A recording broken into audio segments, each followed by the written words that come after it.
So welcome everyone, welcome to the advisor track session around digital marketing. If you're here as an advisor, this is for you. If you are here and you're not an advisor, you're welcome to hang out and join us. But we're going to be talking about how you measure things like digital marketing, blogging, social media success, how you make it work, particularly in the context of an advisory business, because frankly, we measure things, as you may have noticed, a little bit differently than some of the other folks here at FinCon, because we're ultimately trying to move towards different goals.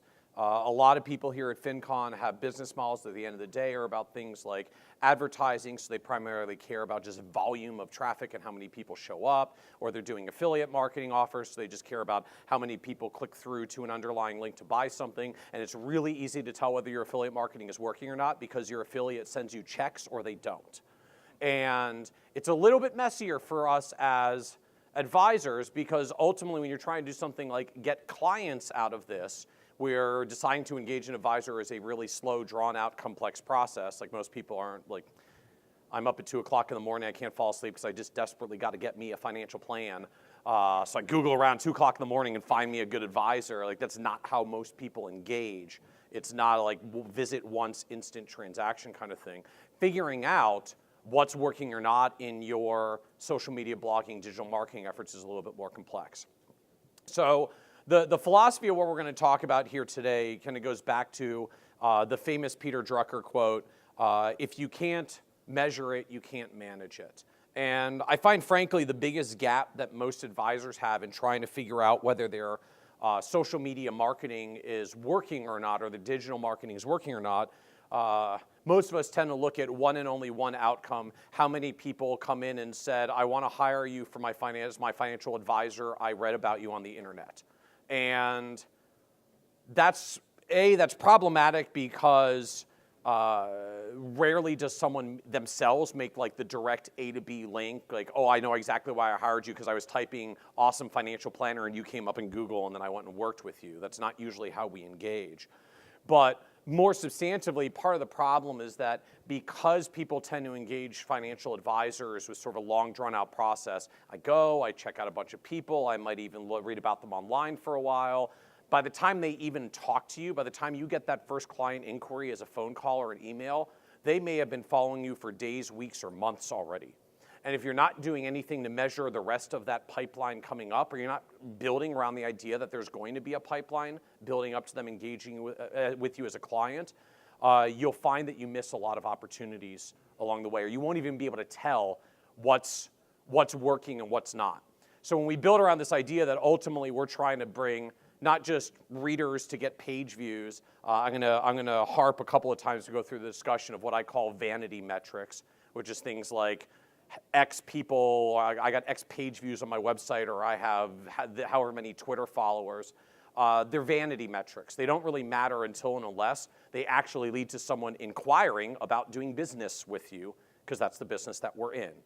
And so, to me, what we're trying to build toward is ultimately around how do we get people we're going to do business with, how do we engage with them to move them up to the point that they're ready to actually start doing business. And then what is it that we're doing to try to compel them, to ask them to do business, to get them to take the next step, to go from being silent follower into actual person that engages. And I can tell you, having done this for quite a number of years for our advisory firm as well, because I know a lot of familiar faces out there who read my blog.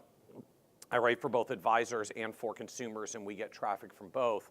The client inquiries we get from the blog are virtually always the same inquiry. It's basically a templated email that they all send me without realizing it. Found your blog online, thought some of the material was really interesting, signed up for your list, been following you for 6 months, think it's really interesting stuff. I have a problem that just came up and I think you can help, and I'd like to know more about working with you. And so one of the key points to that is there's a huge gap there. Found you online 6 months later, now I have a problem, and I've realized you're the person that I trust that can help me and solve that problem.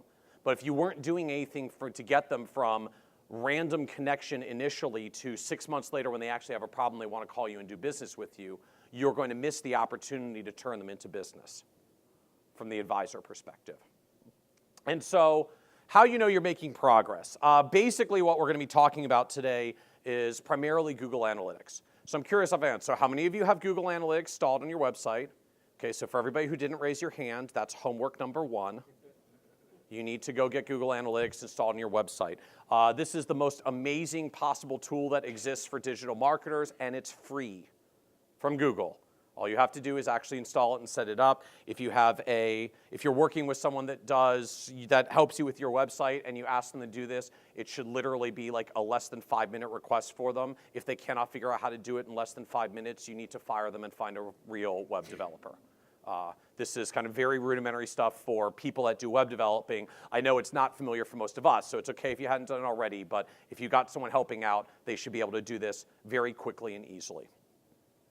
And for those of you who have Google Analytics installed, particularly if you've got laptops or cell phones in front of you, you can actually pull your site's stats up and actually look along on some of this as we go. Because I'm going to talk about what do you actually look at, like when you get Google Analytics set up and it starts tracking all this activity that goes on your website, what's actually there that you can see, that you can find out, that you can learn about to understand what's happening on your own website.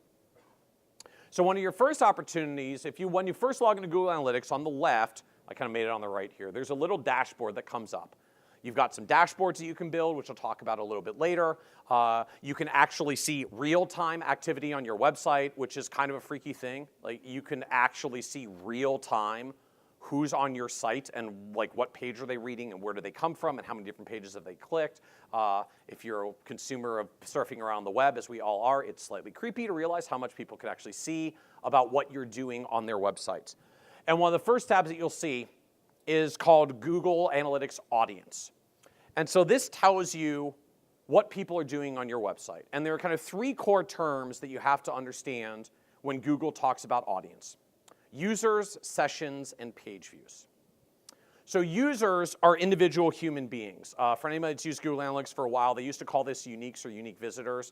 They kind of changed it at the main level into users. Users is how many different human beings over the time period came to your website. So how many different people showed up? And you can look at this by the hour, daily, weekly, monthly, annually, any flexible time period that you want. The second item is sessions.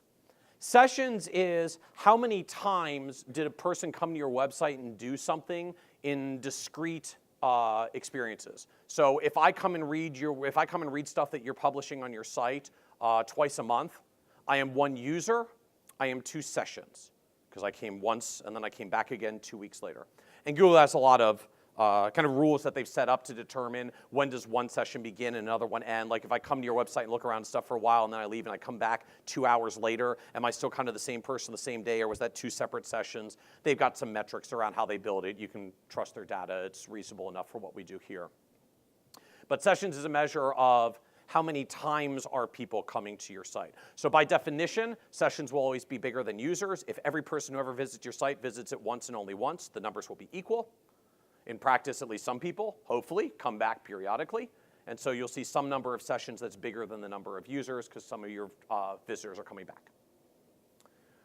The third metric is page views. Page views is how many different pages on your site did I view. So if I go to your home page and then I click your about page to read a little more about you, and then I click on your services page because I want to actually know what you do, and I decide, oh, this sounds pretty cool, so I click your contact page and I type something into your contact form to reach out to you, that would be 1 user, that's 1 session, and that's 4 page views because there were 4 different pages that I went to during that session.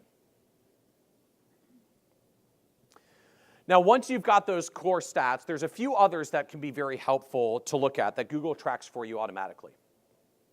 The first one is your bounce rate. Bounce rate is a very specific thing in Google traffic terms. It's how many people, what percentage of people came to your website and left without doing a single thing beyond the page that they landed on. So they bounce right off. Came in, hit your website, bounced away, decided it wasn't interesting and didn't connect with them. So when you see very high bounce rates, that means whatever it is that people are coming to your website, they are not impressed with their first impression. This is not a good thing. You do not want high bounce rates. It's a sign that people are not engaging with things from the first moment. And the truth, and you go, we don't tend to think about when we look at our own sites, but if you think about the experience of going to other websites, right? How often do you go to a website and just like you take a quick glance as soon as you hit it, like, oh yeah, this stuff wasn't for me. And think about even what drives you away, right? Number one, clicked on a link, sounded interesting, been waiting 11 seconds, page hasn't loaded yet, that's about 10 seconds longer than my patience level, you hit the back button and try the other link, right? So there's lots of different ways that bounce rates drive up. Is your site loading quickly? You can actually try that yourself. Pull out your phone from time to time. Go to your own website. How quickly does it load? Does a bunch of crap crop up? Now, fortunately for most of us, we don't do things like giant pop-up banner ad sorts of things that piss people off, but ever been to a news site and you're like, all I want to do is read the damn article. I can't get to it because of all the other stuff that's coming up. Makes very high bounce rates. Now, if your business is, I just want eyeballs for page views for ads, sadly, that works for some of those businesses, which is why they keep serving up the crap, even though it's disengaging to the reader. But particularly as advisors, where it's so important for us to build a trusting relationship from the first moment that someone gets that first impression on our website, bounce rate is particularly important for us to make sure that people are actually looking around on the site once they show up. Yes, Pam, and then we'll come up. Good question. What's considered a high bounce rate? So I'll caveat this with there's basically no aggregate statistics across the advisory industry space because none of us really, no one studied this much before. But I'll tell you what we see from some other industries, and even what I see from our own sites, because I monitor all this for our advisory firm as well as my site. Your homepage, the initial page that someone lands, Kitces.com or brunchandbudget.com, that landing page that people first hit, frankly, I think if you're seeing a bounce rate that's anything higher than about 30 or 40%, there's probably a problem. Particularly on a homepage, right? Like if I hit your homepage, I was searching for you. I was searching for you or your business or someone told me to check it out. So if it's not compelling when you hit that homepage, there's a problem. Now, when you get into other content on your site, so for those of you that do lots of blogging where if it's going well, you're starting to get people that just type things into Google and come and hit your blog page. So they may or may not have really been working for you. Lots of us just search for information. The information may or may not connect with the person. People search for lots of reasons, and they may or may not be meaningful for your business. I would probably look at some, you will see blogs that have bounce rates as high as 95 to 98%. I think in the context of advisory industry, like if you're connecting with people you're trying to reach, I would hope that maybe you can get that bounce rate down to 70 or 80% for just sort of general blog content pages. That's actually pretty good, and a lot of you will see higher numbers. For some of the other sites here, they may literally have 98% bounce rates, and they're absolutely thrilled because they don't actually care if anybody clicks anything because they got paid for the ad as soon as the page loaded. We're in a different world. We actually care that people are looking around. The other reason why looking at things like bounce rates matter is this becomes one of many, many things that you can start to actually move the needle on for your site. So once you have had your Google Analytics installed, leave it there for a month or so, just get some data so you have some sense of how people behave over time, because these numbers can move around a little from day to day. But you put your site up and it runs for a month, and you're like, okay, 50% bounce rate on my homepage. So next thing I can do, let's change something on the homepage and look again in a month and see if we got that bounce rate down. And much of the essence of what happens in digital marketing, this is like a giant test sandbox that you get to continuously play with to see if I change this, do the results get better?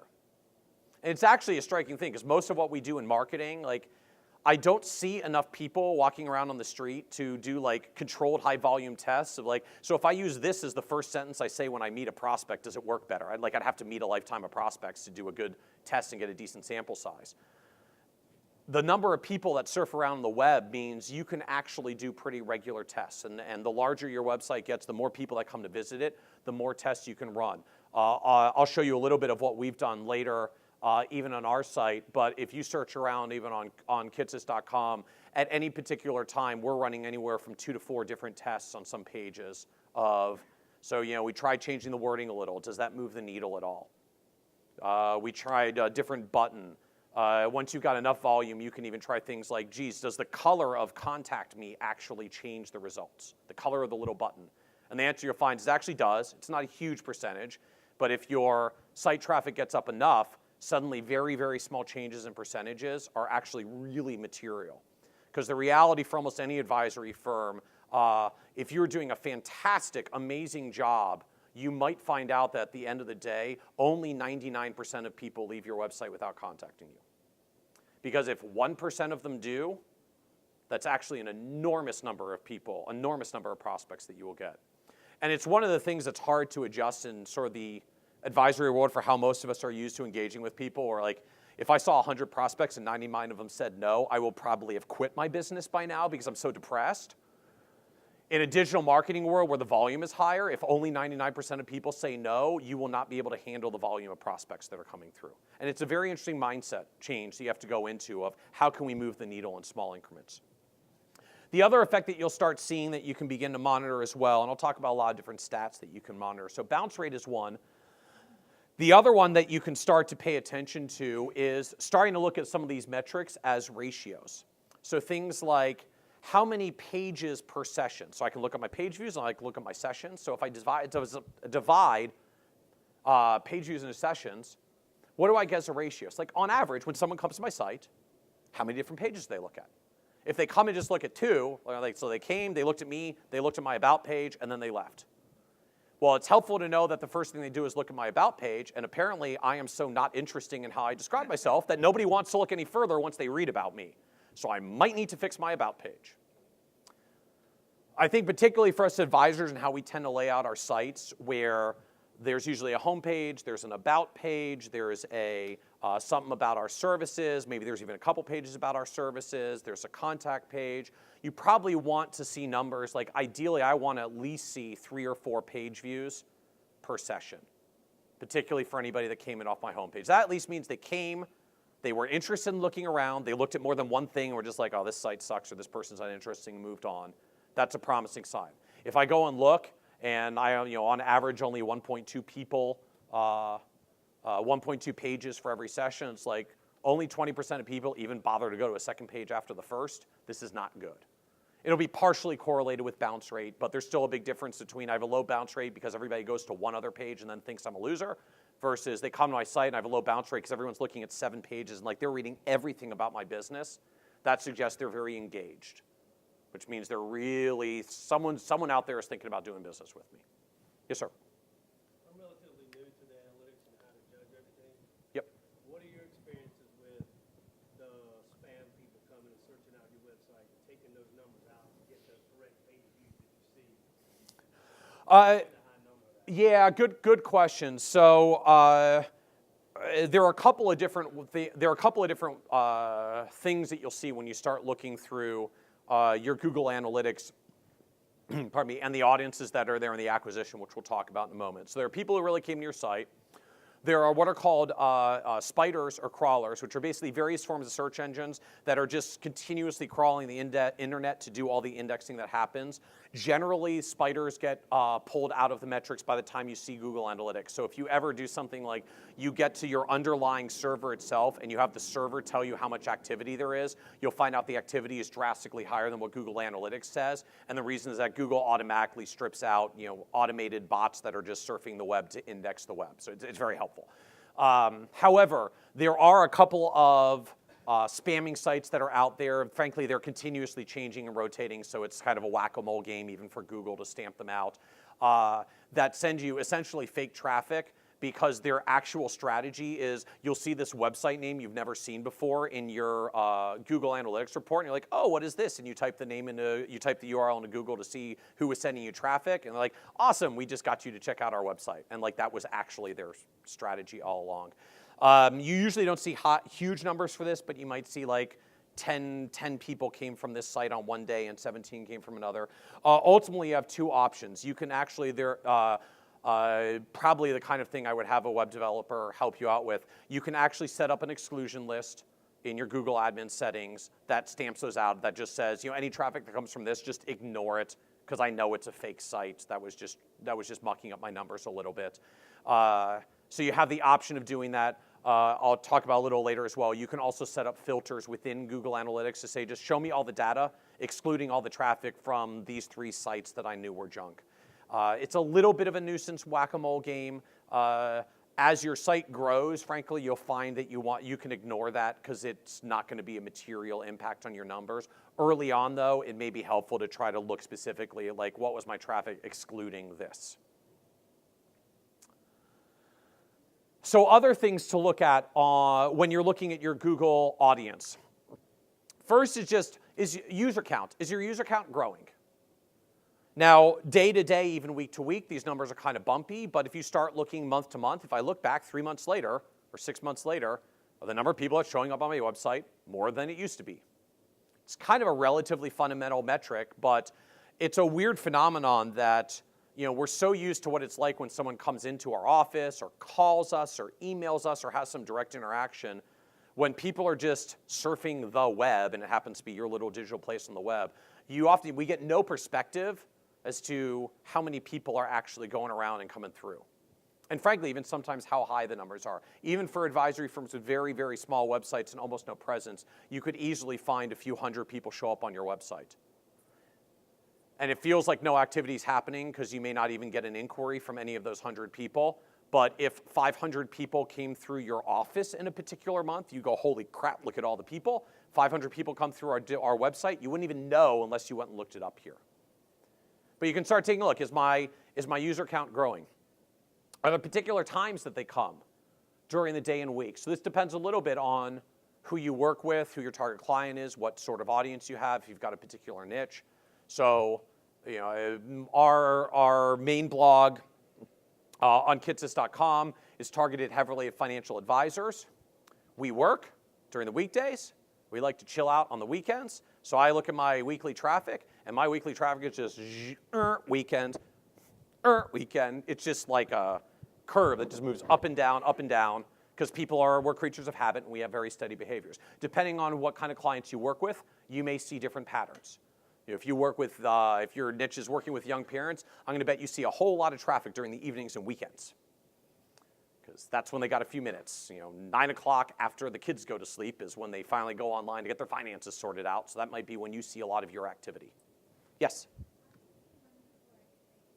Pardon me?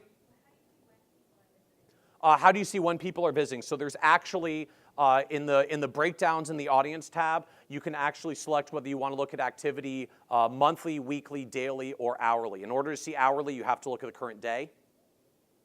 But if you break it down to look at the current day, there's actually a tab in the upper right where you can see hourly activity.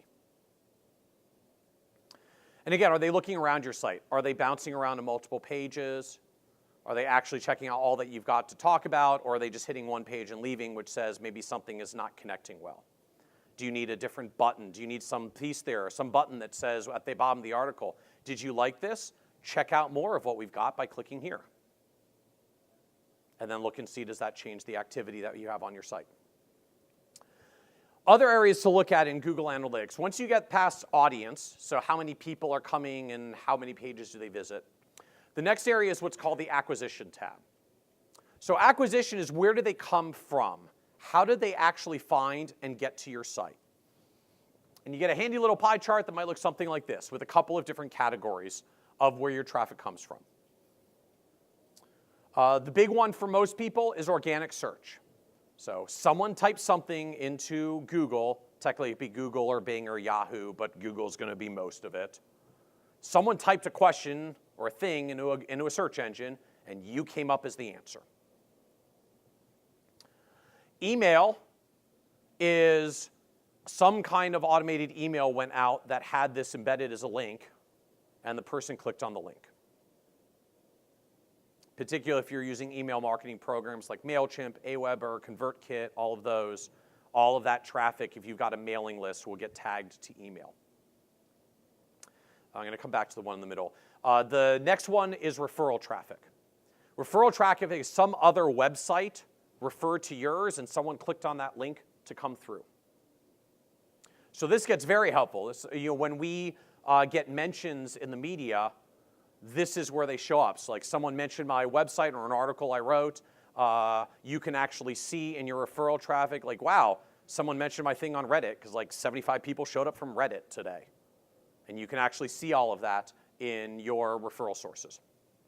Social traffic is anything that got shared on social media, where they clicked on a social media link. So they came through from Twitter, LinkedIn, Facebook, all gets captured and wrapped up under social.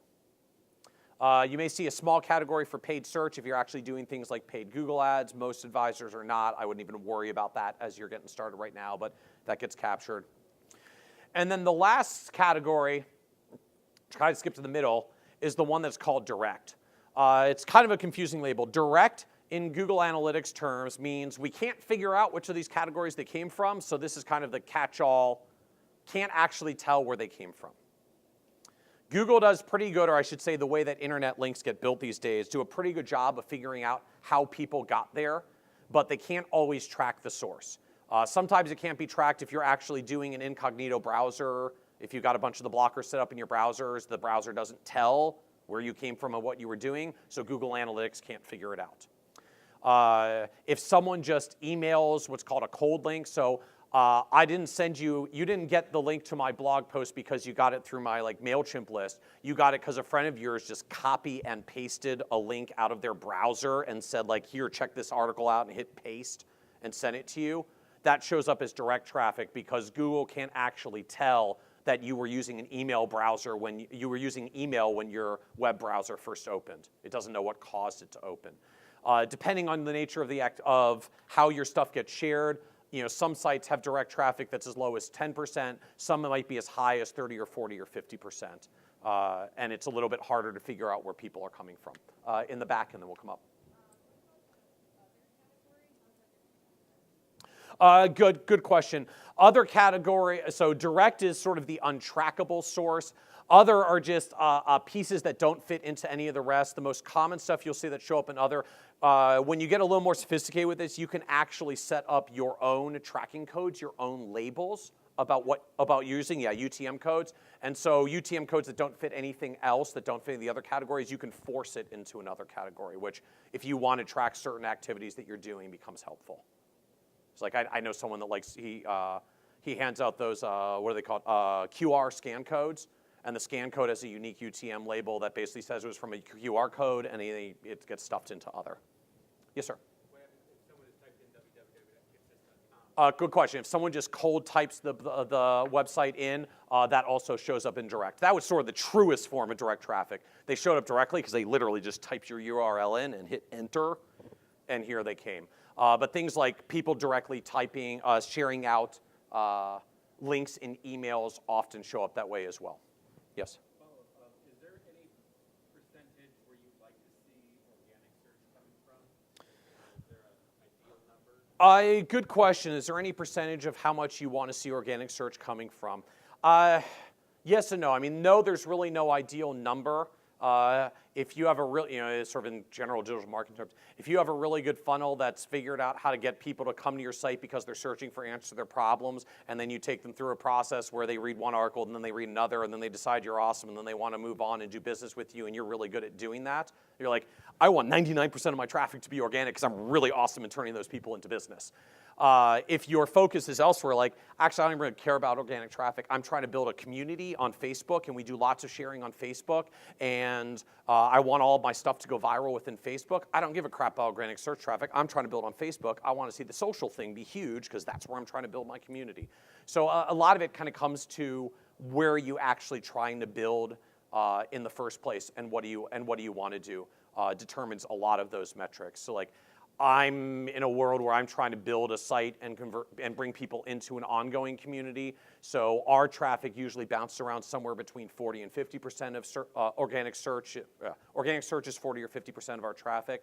I don't want that number to be much higher than that because if it gets much, much higher than that, that means my community actually isn't engaging very much anymore because they're just getting dwarfed by people doing random Google searches, and that would be concerning to me. But if I was running a business that had a more direct funnel, I might be thrilled with 80%. Other things to be aware of when you get into the acquisition tab or in the acquisition area, you can actually drill down further and go to an area in the behavior tab that's called landing pages. A landing page is what was the first page on your website they hit when they showed up on your website. Now, most of us tend to think, well, my site's kitces.com or Brunch and Budget. Clearly the person just types that into Google or types that into their web browser, and up it came. What you'll actually likely find is a material portion of your traffic does not actually come through your homepage. You wrote a cool article about something, someone shared it. You got a great bio, and someone's like, "Hey, you should work with Jim," and they they referred you to a friend, and they didn't send the friend a link to your homepage. They sent the friend a link to your bio. So like, work with Jim. Here's the page about Jim. Particularly if you start writing and doing things like blogging activity, you may quickly find that most of your traffic doesn't show up on your homepage. It shows up in the articles that you're writing, which is both good and bad news. The good news is people are finding you and they're discovering your expertise. The bad news is if all you did on your website was set things up that when you hit your homepage, they go around and you put all your effort in your homepage and they come to your other articles, they bounce, they leave because you didn't tell them what to do. You didn't have any prompt for them that says when they get to that end of that first article, did you like our stuff? Click here to sign up for our list and get a copy of our ebook. Click here just to learn more about Michael.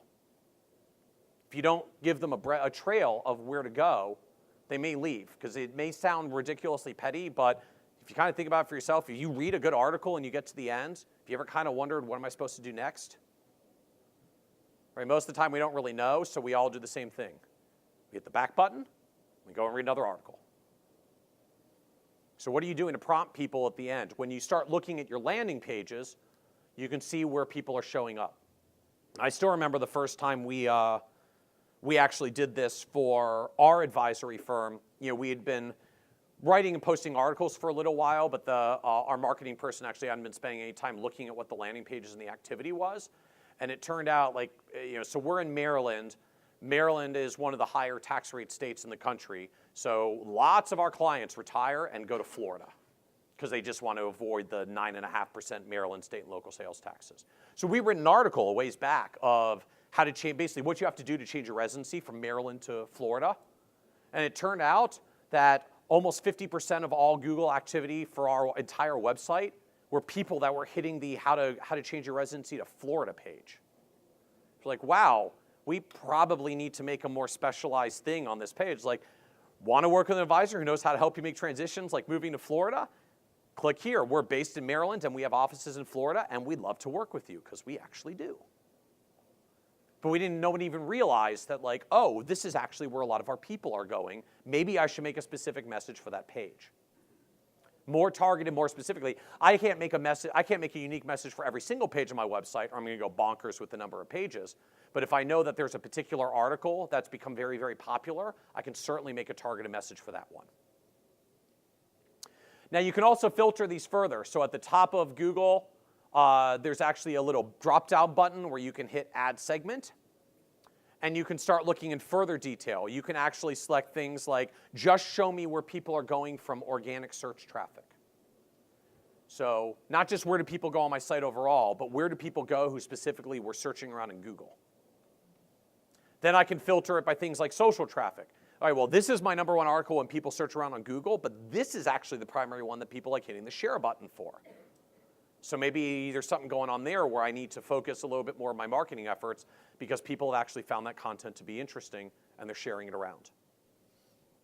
And Google gives you, frankly, almost an infinite number of different ways to slice and dice your numbers. The good news is if you actually hit the Add Segment button, you get a little drop-down list of some default options that are very helpful. Things like, just show me organic traffic. Just show me first-time visitors to my website who've never been before. What do they do? Is that different than repeat visitors who are coming back? Other things you can look at in the acquisition area. I mentioned earlier that there is, that you can track referrals, so other people who have mentioned your website and the traffic is clicked through. In the referrals area, you can see exactly where the referral come from. In fact, you can drill down not to just what website mentioned you, but very specifically what was like the entire source page. So you can go right to that page and see what they said. See what they were writing about, how did they mention you. Hopefully it was favorable and not unfavorable. Then you can look at their behavior from there. So one of the things you'll find when you look across the referral traffic line is it shows you right there, for that particular group of people who came from that source, what did they do? What was the bounce rate? What were the pages per session? Was this group more engaged than others? Because if you look at one like, wow, I got traffic from this particular site, and most of them clicked on like 8 or 9 different pages on my site. Apparently, these people are really interested in what I do. So I might even want to contact whoever that other author is, like, hey, I'd just like to introduce myself. You mentioned my stuff, and like people are really interested in it. Others, you might look and say, wow, like we see this a lot on places like Reddit. At the end of the day, I write 4,000-word articles for financial advisors. Average Reddit user, not my target demographic. So we go and look at Reddit traffic. When it comes through, it's like Reddit traffic. Average pages per visit, 1.02, which basically means everybody hit the page and bounced, and one dude meant to hit the back button but accidentally hit another button and loaded a different page. Misclick. But it basically tells me, and what we've now found, having measured it for a while, every now and then we still see little traffic bursts from Reddit when something gets messaged. We do nothing to try to encourage the Reddit traffic because I know they're not actually connecting on my site. Now, every now and then you might have a guess that some traffic source isn't going to be good, and it turns out to be very active, so I'm always happy to be surprised. But you can see this kind of activity and know what's going on. Again, it's all actually there in Google Analytics. And then once you see that, you can figure out, well, how do we want to improve it more? Wow, I got mentioned by some blogger who apparently likes the stuff that I do, and their traffic was really engaged with my site, so apparently some of these people are really interested in what I do. I'm going to reach out to that person and make a connection. Dear Mr. Blogger, saw you mention my research, really appreciate it, love to connect further, and understand a little bit more about what you do. Ultimately, that's important not only because those actually become opportunities to build relationships and connections and do kind of your own version of digital networking, but it's also important because at the end of the day, one of the primary things that Google looks at to figure out whose site is worth indexing on Google is how many other people refer to your site. What are called inbound links, references to your website from other external sources. It's still the #1 driver of what determines what websites come up #1 on Google. It's not how much it gets shared. In fact, Google's been very clear that they found out that how often articles get shared on social media has very little connection to the site's actual relevance and authority. Right? You've noticed that if you've ever clicked on a clickbait link and then clicked through and like, wow, this article sucks. I wish someone hadn't shared it. Thanks, Facebook friends. They can't stop Facebook sharing from happening, but Google has figured out that how often things get shared is not actually the best representation of what's good content and not. How often it gets referenced is. And so building relationships with other people in your network who can refer to your website is very powerful for getting more activity. Yes, question in the back? Yeah, my question is back on bounce rates. So if you have a YouTube video embedded on the page, can you pretty much say, they didn't finish watching the video if the average page rate for that is less than the length of the video? Oh, yes and no. So there's a stat in, there are actually 2 different stats in Google Analytics about time. There's one that's called time on page, and then there's one that's called average time per session. So time on page is how long on average were they on that particular page. Time per session is how long were they viewing the site overall. Now the challenge around both time on page and time on session, so Google knows when someone showed up because the page loaded.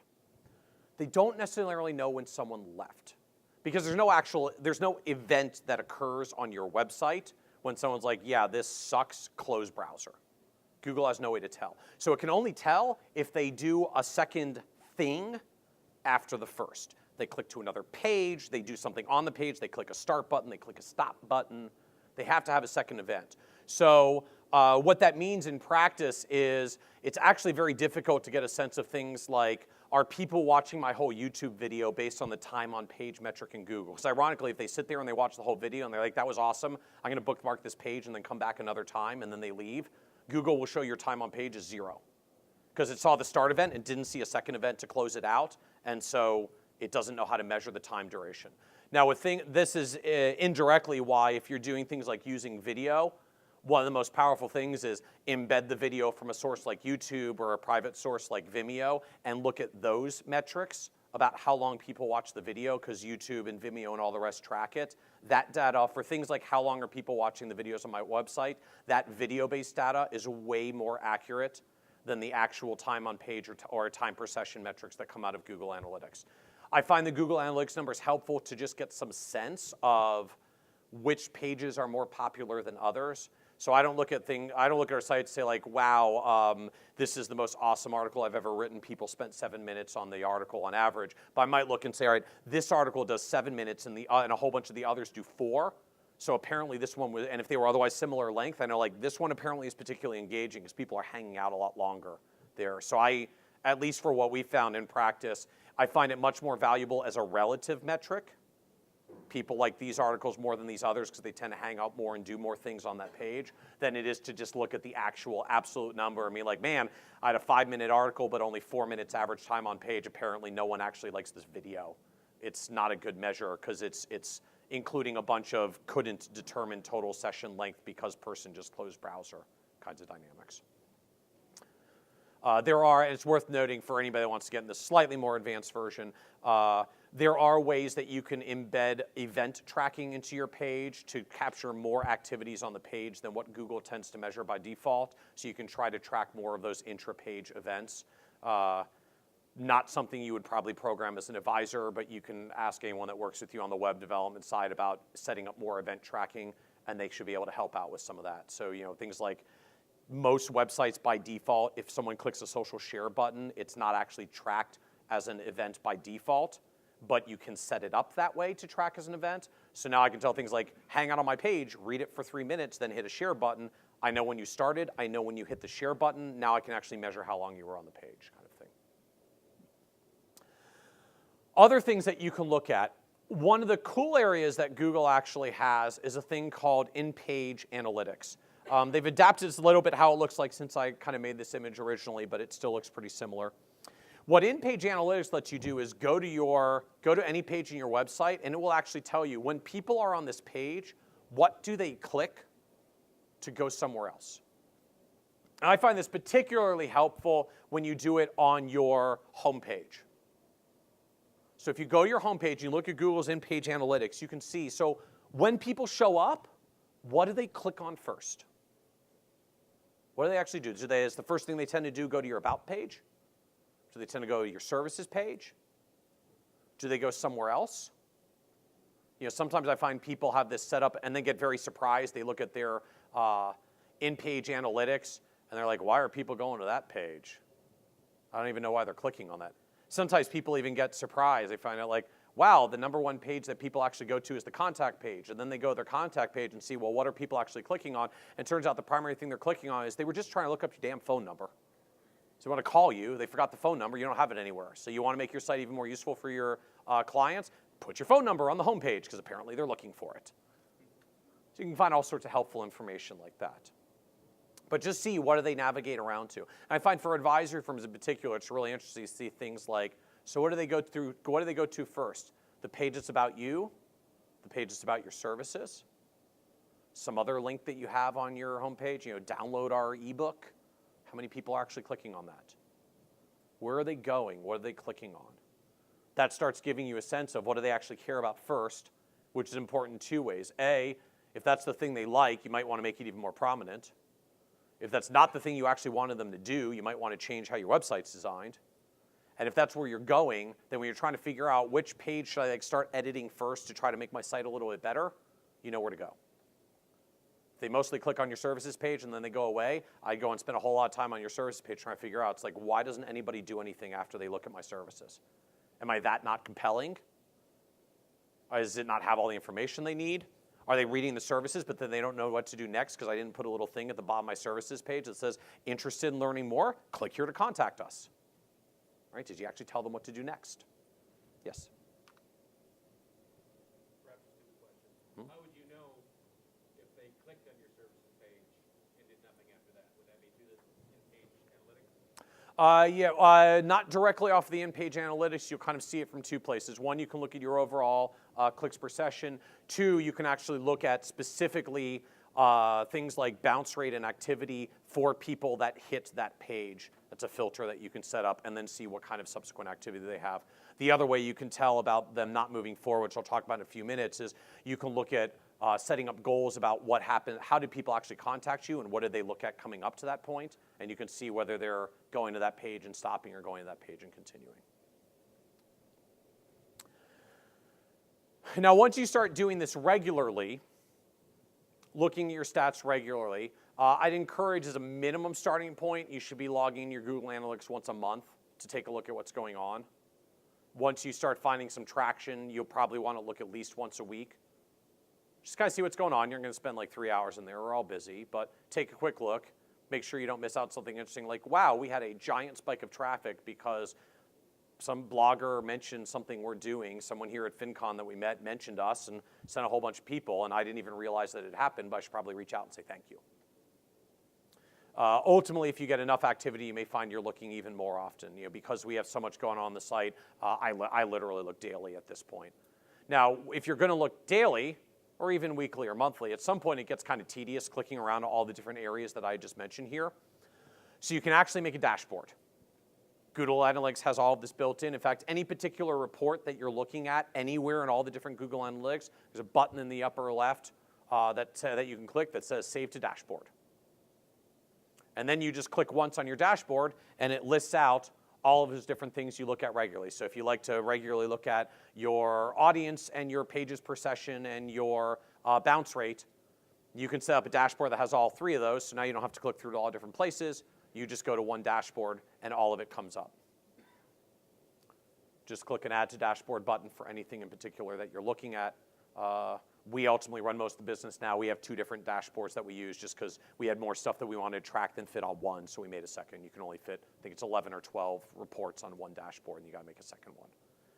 But it just becomes helpful so that you can do quick looks.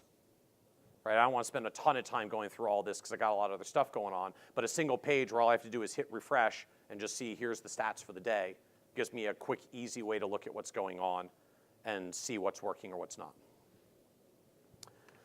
So now that you're familiar with some of the metrics around what website traffic is, the real driver becomes what do you want them to do? And in the world of digital marketing, you'll quickly hear this label called a CTA, call to action.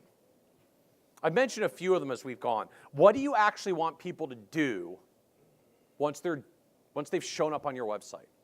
What's the next thing to get them to engage with your business to eventually become a client?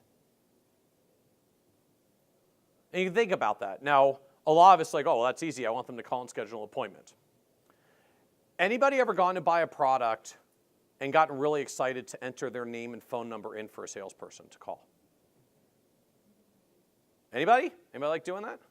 Scotty, you're a trooper, man. Right? I mean, most of us, right? Like I don't know about you. I leave websites that require me to leave my name and information just to get more information. Right? I don't know you well enough to give you that. I don't trust you. I'm afraid you're just going to spam the crap out of me.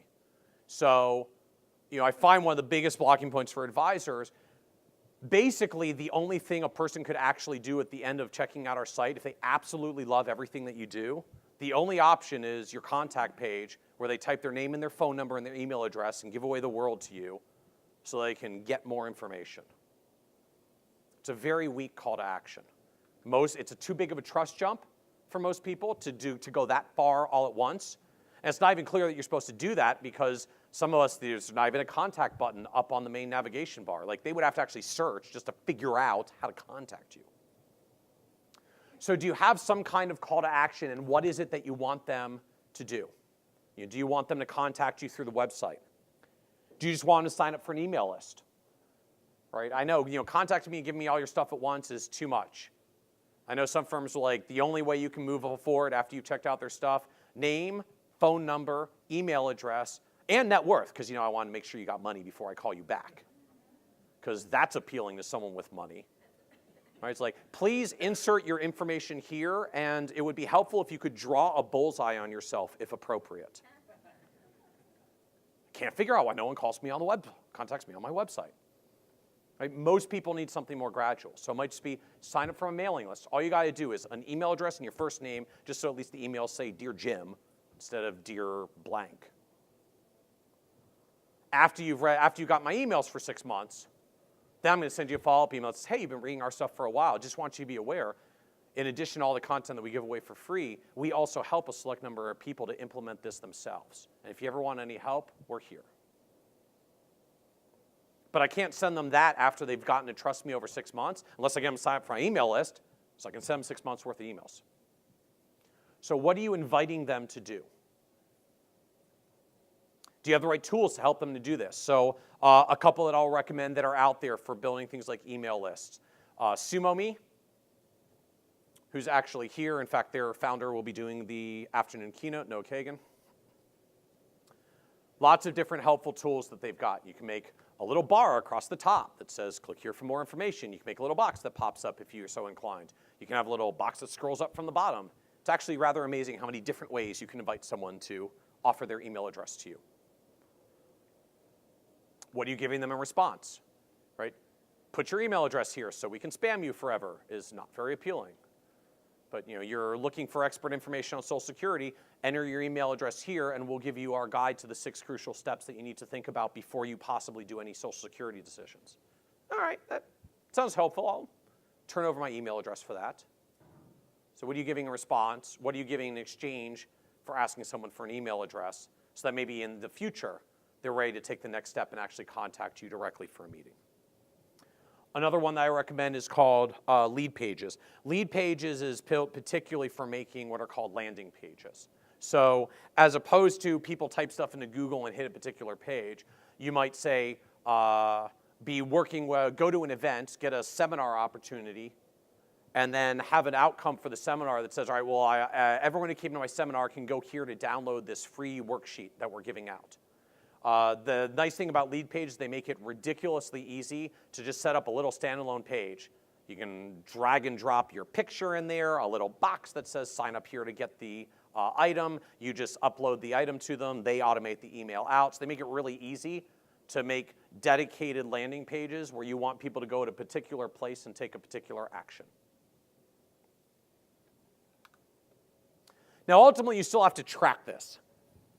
And the last area that you need to be aware of in Google Analytics, which I find is by far the most critical and underutilized area for financial advisors, is goals. This is where you actually measure the outcomes. Now, it's not in the setting them up is not in the main kind of navigation area. You have to go to the admin area, the admin section, which is all the way at the top of the Google Analytics screen. Click into Views, and then you can click into Goals. And you can create goals for all sorts of handy things, like how many people actually show up on my contact page. If ultimately I'm trying to get them to contact me, I should at least know how many people click through to my contact page. Now, I might go even further and say, all right, well, not only am I trying to get them to the contact page because I want them to make an inquiry, but I also after they click contact, I'm going to send them a little page that says, thanks for contacting us, really appreciate it, we'll follow up with you soon. Then I'll set up a second goal that says how many people hit the contact completed page. So now I can actually see how many people hit the contact page and then how many people complete the action of reaching out to me. And I might start to learn something really interesting, like, wow, 40% of my people go to my contact page and only 1% of them actually contact me. So apparently my contact page sucks. Maybe I'm asking too much. Maybe something's broken. More than one site I've seen out there amongst advisors where I wanted to contact them. The only way I could contact them was through their form. I typed my information, click contact, got an error message. Like, I know why you're not getting any business online. Your website's actually broken and you don't realize it. When you start tracking this and you realize that the contact goal completion is 0.0%, it may be a little bit of a hint that something is wrong. So you can do things like, are they completing contact forms? Are they signing up for your email list? Are they clicking social share buttons? If you want them to go to a particular page that you've set up, maybe we're doing a workshop. I want to see how many people actually click on the page about our workshop. You can track all of that in analytics goals, setting up what are called destination goals, which is just, did they hit this particular page? Then once you've got them doing that, you can even add additional details to track where it came from. So this is kind of the intermediate level beyond beginner. For all of we have a couple of different places on our website where you can sign up for our email list. When you sign up for that email list, you don't just get sent to a page that says, thanks for signing up for our email address. Thanks for signing up for our email list. We actually send you to a page that's got a little code at the end that makes no sense to them. They won't even see it. It's just buried up there in the URL. But it lets us actually track exactly which place did they come from. Where on our site did they do it? So we track, well, how many people did it off of the little slide-up box that we have? How many people signed up from the little bar across the top? How many people signed up from that special box that we just have on our Start Here page? How many people signed up because they did it on a mobile device versus a desktop device? We realized after we did this, there were still a whole bunch of people signing up. We couldn't figure out where they were signing up from. We eventually realized they were signing up because we send our email out. The email was getting forwarded to someone else, and the other person was clicking to sign up. So we added a little tracking code that said, well, how many people clicked on that forwarded email sign up button? So we put that tracking in. It turned out that was about 5% of our total activity were people signing up from forwarded emails. So you can figure out, you can start tracking which ones are actually working and where are the results coming from. And then once that happens, now you've got a number to track. When you have a number to track, you can start changing things and see how to improve it. All coming back to that world of what can we do to improve outcomes. And this is a whole world in the digital marketing called A/B testing. Platforms like SumoMe and Leadpages actually have this built in. So things like 50% of the people who see your page will get a little message that says, welcome, sign up here to get information. The other one might say, thanks for joining us, hope you like this free giveaway. And you can actually test, see, well, if I put free giveaway in there, does that actually get people to click more or click less? You know, which text works the best? And it often just takes small numbers to make a big impact. If you change the text slightly and all you do is improve your sign-up activity by 0.1%, for every 1,000 people that show up on your website, that's another dozen prospects a year. Just getting a 0.1% improvement. So we did a version of this. I know it's a little bit small for you to read. We tested 6 different messages over the span of a couple of months, just trying to see which one gets the most people to sign up for our mailing list. Boosted the activity by more than 150% just with small changes to the text. That picked up. And we found, hey, get our latest stuff as it's released, didn't do much. Sign up for our stuff and get blog updates, got more. Sign up for our blog updates and get this free giveaway, got even more. And you can test all of that. Other tools I use, just really quickly as we wrap up, Buffer for queuing up what you share out to other people. Hootsuite for scheduling some of the social media posts that you share. And Google Webmaster Tools, which is actually separate from analytics and gives you more information about what people are searching for and how they're finding their way to your site. But if there's one thing that you take away just as we wrap up here, it's recognize that you've got to start measuring all of this stuff. And that for most of us, the process is not like someone sees us on their website and says, you're freaking brilliant, I want to give you my life savings. Recognize that people are going to be prospects for a long time before they actually are ready to become clients, and you need to nurture them along the way. But if you're not measuring what's happening on your site, you won't.